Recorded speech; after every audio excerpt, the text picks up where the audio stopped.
What's up, guys? Undead back again.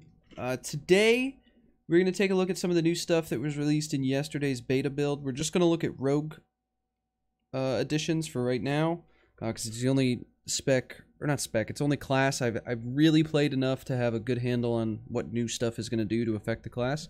So we're going to talk about a few new conduits that were introduced. There's not much, still a lot of conduits that need to come. And then we have all our legendaries now. So, as far as I understand it, each class is going to get 4 basic legendaries and then 4 per each spec. So we have all that for rogue now, and then conduits we get far more. So let's talk about conduits first. We got 4 utility conduits, so 2 endurance, which is defensive, and 2 finesse, which is like more movement based or utility based, and then we got the potency conduit for each one of the covenant abilities, which every class gets 1 potency per covenant to increase the power of that. So we got our basic stuff so far. But already from the endurance and finesse conduits, we actually got some cool things. This, not so much. Cloaked in the shadows. Entering stealth cloaks you in shadows, absorbing 10% of your maximum health and damage, reduced by 2% each second outside of stealth. And then this at max rank is 24%. So you get a 24% of your max health absorb shield, but then that decays while you're out of stealth. So, I mean, I guess this can turn Vanish into a very powerful defensive cooldown if you choose to do so. But we have a lot of legendaries that have interactions with Vanish for damage, so I'm not sure any of the specs will end up doing that. Vanish is going to become just too powerful a cooldown, in my opinion, from a damage perspective, to be speccing into one of these. And typically the way your build is going to work out is you're going to have 3 potencies and then 1 of either an endurance or a finesse, depending on the tree you take. So keep that in mind when you're looking at these, that you likely will only get to choose 1 of the non-potencies for maximum damage. There may be some niche situations where you choose to spec a certain way in a tree that gives you one of the tree benefits that's very useful, and you sacrifice a potency for that, so you end up with 2 potencies and then 2 of these utilities, whether it be endurance or finesse. It's typically 1 of each the way the trees are set up. But I don't think that's going to be very common, so keep that in mind when we're thinking about this. Then we have Fade to Nothing, which is gaining Stealth, Vanish, or Shroud of Concealment, increases move speed by 10 for 3 seconds. I'm assuming this is percent, not just flat speed rating. And this is going to go up to 25. Maybe it's flat speed rating. I don't know. It seems like a low. I actually don't I'm not totally aware of the calculation since the number squish on tertiaries. So it's hard for me to conceptualize how much just a flat 10 movement speed would be. But I think this is going to be percent. This is okay.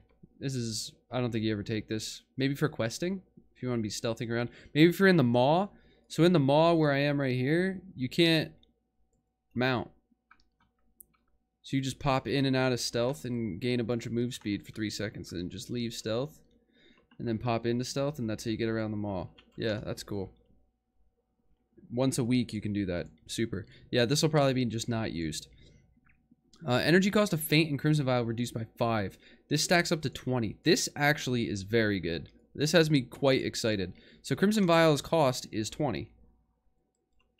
Shows 16 because why does it show 6? Oh, shadow focus coming in stealth. So it's 20 and Faint is 35. So this effectively brings the cost of Crimson Vial down to 0 at max rank. You Crimson Vial for free. So on CD, if you're taking damage, you just hit Crimson Vial and there's no loss. It's just a global. There's no energy value lost, and it brings the cost of Faint down to 15, which is quite big, especially if you're using Faint and Crimson Vial. A lot of dungeons, as you get into High Mythic Plus, you are using these abilities on cooldown.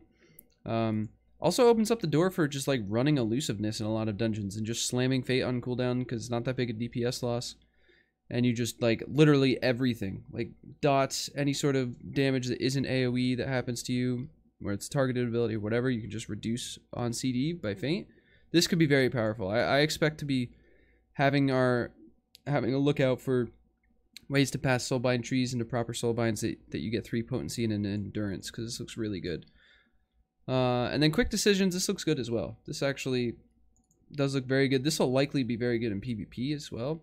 Grappling hook cooldown reduced and maximum range increased by 12% base. And it's the same thing for Shadow Step if you're Assassination or Sub. Specifically Sub having 2 charges, this is fucking nuts. And then it goes up to 40%. 40% CDR on Shadow Step or Hook, and the range is increased by that much too. So this will have some use for sure. So review, these two I'm excited about. Nimble Fingers and Quick Decisions. Cloaked in the Shadows and Fade to Nothing I think are probably going to be not used, but that's okay. These are these are less impactful just because you're probably only going to have one from all this collection. So they don't matter as much. I think the two that are cool are very cool. So then we have our Covenant ability ones. For Bastion Covenant, the Kyrian, Echoing Reprimand's damage is just a flat damage boost to the ability that you hit. It starts at 50, goes up to 120. Pretty boring, but what are you going to do? These are all pretty boring. They're just like flat damage increases. Sepsis periodic damage increased by 50%, reduced by 10%. I'm assuming this bonus is reduced by 10%. Each time it deals damage 10 times over 10 seconds. So the last tick just deals normal damage. This starts at 190%, or it ends at 190% at max rank. So make the dot do like super meaningful damage, because most of the damage of Sepsis right now is baked into the pop at the end. So make the dot do more damage. This will just be a math thing. This either is worth taking or not after we get all our other conduits, and that's really it. I would expect this is never worth taking in dungeons. I'd expect this is probably never worth taking in dungeons as well, just because it's a single target damage. There's likely going to be other conduits that buff our AoE a little bit more, which is typically how you want to build your dungeon character out. But in raid, this has potential to be very good if you're taking Sepsis. Then we have Slaughter Scars. So Slaughter's damage, it's important there's two portions of Slaughter. Slaughter is the 50 energy cost ability that you must be from stealth to use. So that's the ability that you cast once every 5 minutes just to keep Slaughter Poison active. And then Slaughter Poison is the other half. So currently it feels like they don't know what the hell they want to do with this. Like they're trying to lean in to make it so that you want to be entering stealth to cast Slaughter more than just to upkeep the poison, because it buffs Slaughter's damage. So Slaughter's damage and crit strike chance is increased by 12%. The bonus is increased by 100% if Slaughter Poison is active, which makes it 24% damage increase and 24% increased crit. This stacks up to 40 at max rank. So it's like they want you to, with taking this conduit, to be hitting Slaughter whenever you can put yourself back into stealth. Which feels real weird. So, I don't know. Because you either take Subterfuge and then you get 3 casts of it every time from stealth. Or you don't take Subterfuge and you get 1 per time you re-stealth. You just get to hit Slaughter once. Single target ability and it buffs it by 12 or 40%. I don't know, man. I think this is weird. I think this along with everything to do with Venthyr for Rogue needs to be looked at and completely just tossed and redone. I think it's maybe too late in the beta cycle. I don't know when they plan to release. Like, if they plan to release the game in end of November, mid-November, is when I'm hoping. I think that would be good and give them enough time to really fill stuff out. If that's the case, that's 3.5 months from now, which does give them time to totally rework this. Because currently, I just like, I never want to go Venthyr. I guess there's a potential for like a burst window in Arena with this, and maybe that's what they're trying to lean into. But again, that just makes you feel really bad if you want an Arena and PvE and you don't have one of the guys you want to take. I don't know. This Slaughter feels like it lacks direction. We'll move on. Don't take this because you don't go Venthyr ever. And then Bone Spikes. Serrated Bone Spikes bleed, which is the majority of the damage on the Bone Spike, considering the bleed lasts indefinitely, has a 3% chance to deal its damage a second time, which effectively just reads as deals 3% more damage. Right? A 3% chance to deal 100% more damage is the same as a 100% chance to deal 3% more damage. Well, relatively the same. Obviously, it's not the same if stuff lines up in good cooldowns or whatever, and this goes up to 10%. This is just, it's boring, but whatever. It's just a damage boost. This will be math. This is either worth it or it's not, based on what the other conduits get when we get the spec-specific potency conduits. We'll see what happens.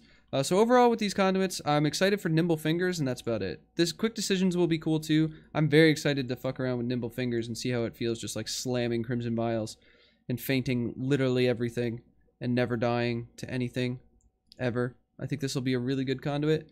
And this will be really fun to play with too. It'll be interesting to see like what the best trees are, because I haven't done enough.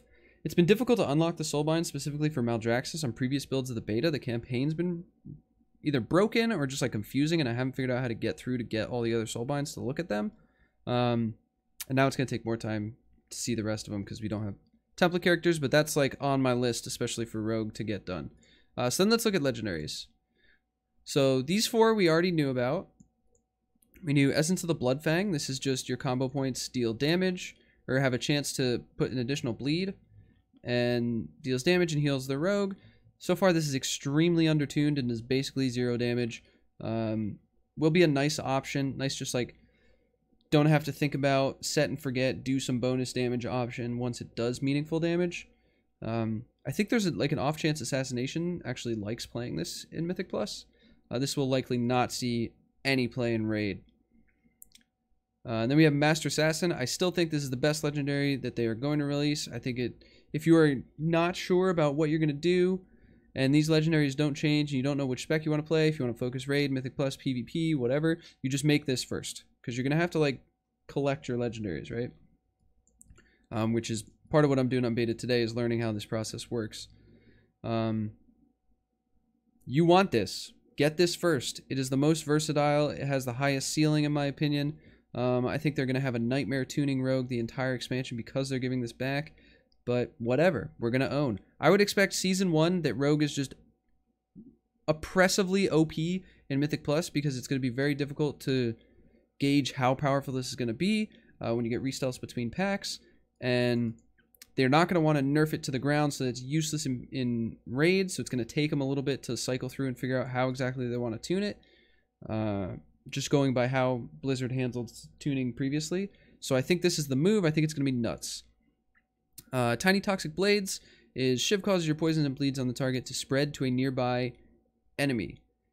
This will be good for assassination on 2-target cleave. So if there's like a 2-target council fight, this will be very good. Just because you'll refresh. You want to refresh your bleeds, your Garrote, and your Rupture, and then pool energy so that you can go into a Toxic Blade window to pump more damage into your primary target through the debuff window. And with that, you're going to be spreading full duration bleeds onto your secondary target, which will effectively be, you'll be able to 2-target cleave while just bleeding up one target. For most of the fight. There will be a few cases where you'll probably have to refresh on the second target just because the way timers work out, with also refreshing Slice and Dice. But this is nuts. This is spending 20 energy to apply full duration bleeds that refund energy. So that you spend 20 energy and the return on 20 energy comes on the second tick of those 2 bleeds. Right? Because each time Garrote or Rupture ticks, you gain 7 energy. So you commit 0 combo points, 0 energy, or 0 combo points and 20 energy to push 2 bleeds that are going to regen an entire energy bar back to you. This is going to make 2-target feel actually really, really good for Sin, I think. Whether or not it is optimal damage-wise, we'll see. When APLs work out, we see like what our actual haste levels and energy levels are and everything when it comes to these raid fights. But I anticipate this being quite good. This has potential also in Mists of Tyrannus Scythe too, if you're playing Asa in there, just because there is a 2-target boss, and most of the packs are small cleave. So throwing up, like once you get your bleeds out early, assuming we end up in a triple Garrote playstyle, which I'm not sure we're going to end up in. We have to see the rest of the conduits. But Garrote, Garrote, Garrote, Rupture, and then you can push that Garrote Rupture onto another mob, and now you're totally set on energy. You can just start slamming out Crimson Tempest, Envenoms, you can do whatever the hell you want. In 5 globals, your first 5 globals, you've applied 1, 2, 3, 4, and then if you get unlucky, Say there's more than 3 mobs. If you get unlucky, you've applied 5 bleeds. If you get lucky, you've applied 6 in 5 globals. And then 1 fan hopefully poisons everything, and you just have infinite energy instantly. So this has potential in some smaller Cleave Mythic Plus dungeons. Think dungeons that would be like a Temple or King's Rest in style, or Workshop in style from current live. Here, Vanish reduces the remaining cooldown of your other abilities by X seconds. As far as I know, this doesn't work yet, but don't quote me on that. I don't know what the seconds is supposed to be. I guess this has potential, more potential for Outlaw than any other, but Outlaw doesn't really have super meaningful cooldowns you're trying to reduce the cooldown of, other than Vanish. Like, Vanish becomes their useful cooldown when you play Master Assassin. Otherwise, it's just kind of consistent damage. The cooldown, like, we'll see what this number ends up being and how it plays out. I don't see this being nuts, especially going off what the other legendaries are that we'll get to here in a second. But we'll see. So far, generics, Master Assassin, I'm super excited about. This has potential. This has potential. This seems weird. A lot of people are hyped on this, but I think this seems really weird. So then we have Dashing Scoundrel, which is an old tiered set. And Venom also increases the crit strike chance of your poison. This is assassination specific. And their critical strikes generate 2 energy. So this will just be a numbers thing. Do you need to... Are you able to make enough use of that energy to surpass the impact of another...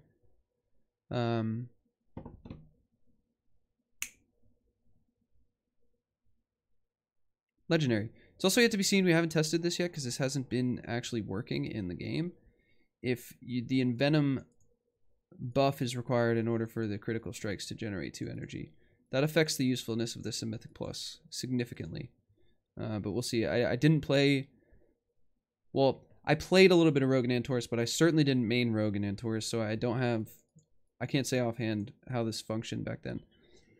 Then we have Doomblade. Mutilate deals an additional 20% bleed damage over 3 seconds, and Envenom damage is increased by 5% for each bleed you have on the target. This will probably count Bone Spike. Bone Spike is currently scaling with Mastery, and it seems like all of the Covenant abilities... So the way a lot of abilities and trinkets and borrowed power effects work is they're not whitelisted to be considered class skills. They're just a skill that isn't a class skill, which means they don't scale with things that specifically say like your bleeds or your poisons or your frost damage or your shadow damage, things like that in masteries and the way different abilities work. However, because Bone Spike is currently scaling with mastery, it seems like they do want these abilities to be considered your class abilities, which should mean that it counts as a bleed here, right? So Mutilate deals an additional 20% bleed damage, and then Envenom's increased by 5% per bleed, which with this Mutilate bleed will be a 20% buff to Envenom, because you have Garrote, you have Rupture, you have Bone Spike, and then you have this Mutilate bleed. So this has potential to be very strong in single target, just very good, consistent Envenom damage. Assuming we get to a point where we're able to cast a consistent amount of Envenoms. Right now we don't really have the energy to do that. But we'll see. These are the boots from Legion. Duskwalker's patch. Remaining cooldown on Vendettas reduced by 1 second for every 65 energy you spend. This will likely be either very good or very whatever, depending on the boss. I don't really see this being used in Mythic Plus. Vendetta is not the most nutty cooldown in Mythic Plus.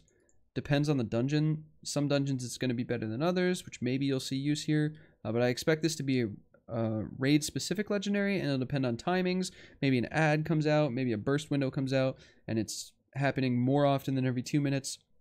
But if you wear this legendary, you have Vendetta where you want it, and that's when you wear this. I think this will be a good legendary for niche situations, and that's a fine place for it to be. Likewise with this, Poison and Bleeds deal 30% increased damage to targets below 30% health. Unlikely that this is used in Mythic Plus. Maybe as the keys get higher and the mob health just gets bigger, you end up with a higher portion of your time fighting execute range mobs, and then this just becomes the move. It's probably going to be very good in raid as well. Execute damage is invaluable in raid. Usually the hardest fights or the hardest phases are execute phases, and just doing 30% more damage with your primary damage Sub 30% is very, very good. So this we'll get used to. These two legendaries will probably see some use. It'll be niche. This has potential to be like you just always wear in raid if the damage is high enough, but this tier I don't think that's going to be the case. This could be good in Mythic Plus. You have Outlaw, where I don't know how good any of these are going to be. It's all going to, like, they all have significant potential to be nuts, but it's hard to say just because we're not playing Outlaw currently with Between the Eye windows. I haven't tested anything since the new build yesterday because I just leveled up and I played sub to level up. So these all have potential to be nuts. For right now, I think Master Assassin is still the best Outlaw legendary, but we'll see how the spec plays and how it, like the ebb and flow of how Outlaw does its damage once Between the Eye windows are a thing and it actually works. So when Saber Slash, I assume this means Sinister Strike, and they just copy pasted, and that was the entirety of the effort they put into this legendary. That's fine. When this strikes an additional time, there's a 33% chance that your next pistol shot will fire 3 additional times, which basically means your pistol shot, just because your full combo points, does triple damage. Super. This is just damage. Does more damage, more combo point generation. Resources, always good. Good. Pistol shots should flurry. If they don't, that's weird, but they should. This will be a good legendary. Good consistent damage. You have a chance when Slice and Dice is active to activate Adrenaline Rush effect for 3 seconds. This is, I guess, a tier bonus, but it's basically Vision of Perfection. If this also activates Loaded Dice, this has potential, especially because Roll the Bones is on a cooldown now. So you are stuck with the roll that you get. There is no rolling off for when you need the roll. Like, there's no rolling off during low damage times or downtime in between packs, or, you know what I mean, to find the rolls you need. There is, you get your roll and there it is. You have it for the next 30 seconds or so. So if this procs Loaded Dice, the talent on the same row as Alacrity, this has potential to be very good. Depends on how often it procs. Depends on a lot of things. But if this effectively can put you in a spot with Loaded Dice where you're almost always having 2 buffs as opposed to a random buff, this could end up being the move. So keep an eye on this.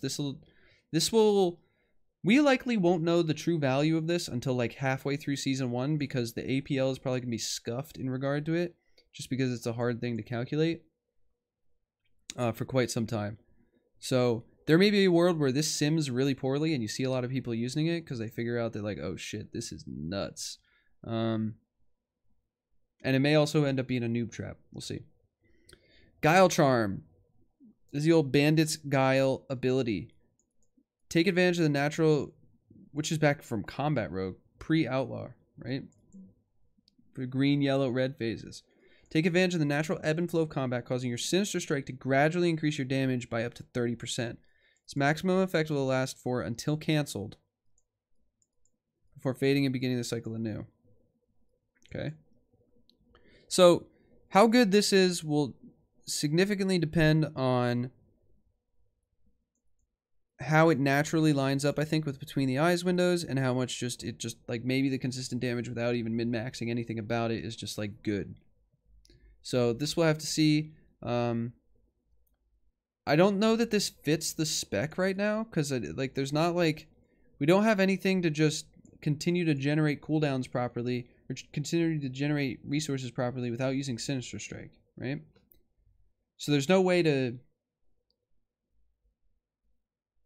feels like it's going to be the move to be able to hold big effects of this for when you want them, right? Like, it's kind of just gonna, if it lines up, cool. If it doesn't, not cool. But we'll see. I might be wrong about this. And then Between the Eyes, this is Greenskin's Wickers. They were his wrist cuffs, and then they were the Deadshot trait. Between the Eyes has a 20% chance per combo point to increase the damage of your next pistol shot by 200%. This just means you never, if you have this equipped, you always Between the Eyes at 5 combo points, which we're probably going to be doing anyway. Whatever. Makes pistol shot do big damn. And fit inside the crit window, or the crit damage and crit chance window, which is sick. This could be the move over MA. This is just consistent damage. Seems good. So yeah, for Outlaw, all of these could end up being the play along with Master Assassin, in my opinion. We'll see how it plays out. I guess Invigorating Shadow Dust has a chance, but I don't think so. I don't think so. Now for Subtlety. Subtlety got some cool stuff, but most of this stuff I think is going to be useful in Raid rather than in Dungeons, with the exception of Finality. Well, I guess half of them are going to be good for Raid and half of them are going to be good for Dungeons. So we get Finality back. Eviscerate, Rupture, and Shadow Vault increases damage of your next use of your finishing move by 20%. We're assuming that the use that consumes Finality does not also proc Finality, because that's what makes sense. That's how it functions in Legion. Typically, this is like, this will probably be something that you don't really think about. You just cast your abilities. And you enjoy a buff. And if the buff is big enough, you'll obviously try to fit your first finisher inside your symbol's Shadow Dance window. You're going to want to be a Finality finisher, so you can get as many Finality finishers inside that damage window as possible. But other than that, you're just existing. Cool throwback. Could have some use in Mythic Plus. Not sold on it yet. If this affects Secret Technique, this could be very good in Mythic Plus. So we'll see. It doesn't read that it does, but it might. Secret Technique is a damaging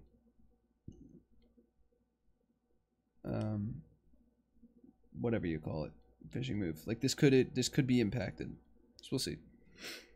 Akari Soul Fragment. At first read, I thought this is going to be nuts in Raid. Sub single target is going to be absolutely off the chain. We'll see. After using Shadow Strike or Cheap Shot, your target suffers a Shadow Strike from shadows 2 seconds later at 100% effectiveness. So basically what this does is double your Shadow Strike damage. Shadow Strike is currently either number 1 or number 2 as far as your damage sources go in pure single target. So this is going to be nuts. Maybe they tune it. Maybe they want sub to be good single target. Who knows? We'll see. This is probably the move for single target, though. Even over Master Assassin, over Finality, I expect this to be very good, because Shadow Strike does a lot of damage to one target. The Rotten. For 2 seconds after activating Symbols of Death, your Shadow Strike and Backstab generate 4 additional combo points. These are the gloves from Legion. This has potential, but I don't think so. It's effectively just going to be use Symbols, Dance, Shadow Strike, Abyss, Shadow Strike, Abyss. And now the effect of these is over. It's certainly a good effect, right? But I don't think comparatively to other legendaries is going to be good enough. This I definitely could be wrong about, though. We'll see. And then lastly, Deathly Shadows. Vanish grants 5 combo points, increases all damage dealt by 15% for 10 seconds. This we'll have to see if this interacts